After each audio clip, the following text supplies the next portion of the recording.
The tallgrass prairie is the natural ecosystem of this part of the countryside. It is native to this part of the country.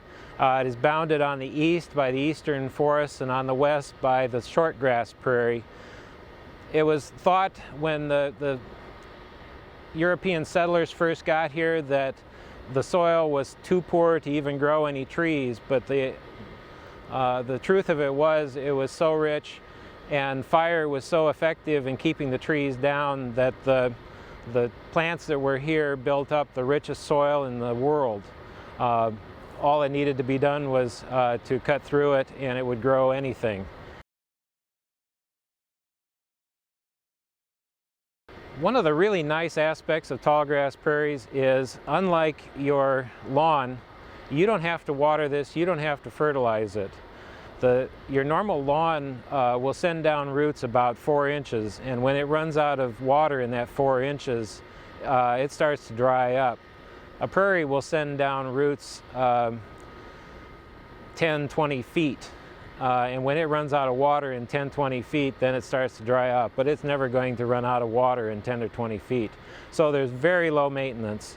That's one of the reasons why the DOT plants it alongside interstates, because they don't have to mow it. All they have to do is go in there and mow out something that they don't want, but they only have to do that once a year. Even without fire, which really enhances prairies, you can get a very nice, no maintenance landscape with a prairie.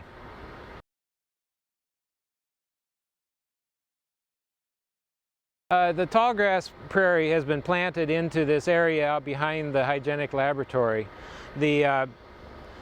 What you see here is now just basically weeds. They're plants we don't want to see. They're plants that come up very quickly whenever there's bare soil.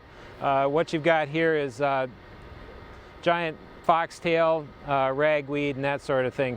They're like the sprinters that start off the Bix road race over there in Davenport in late July. There's some people that jump out ahead and are leading for about the first 100 feet, and then the marathoners take over and they get left behind. Prairie plants are like that. They're the marathoners. They spend all their time when they're first planted putting down very deep roots that eventually take over from these opportunists that start off. The opportunists are very helpful in that they hold the soil in place until the other stuff can get established. But 3 years from now, you won't find any of them here.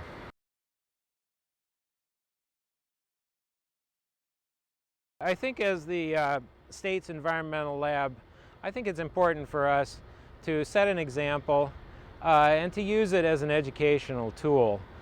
We can be an educational source.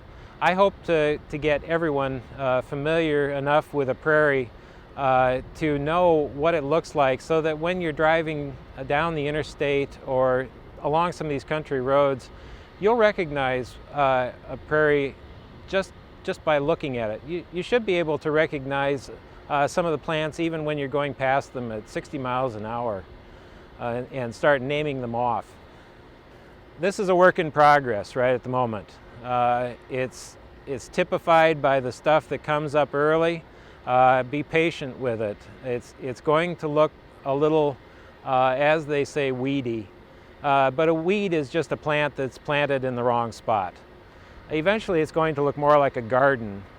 Especially once they learn what the plants are and can say, oh look, the the asters have started to bloom, or the vervain is in bloom now, and oh look, the tall grasses have bloomed and now they're setting seed. It'll be fun, and like I said, educational. There's probably a couple hundred different plants that typify the tallgrass prairie, and I hope to see lots of them here. One of the fun things about the tallgrass prairie is finding a plant that you don't know what it is and trying to figure out what it is, go to books, go to experts. That's the fun of it.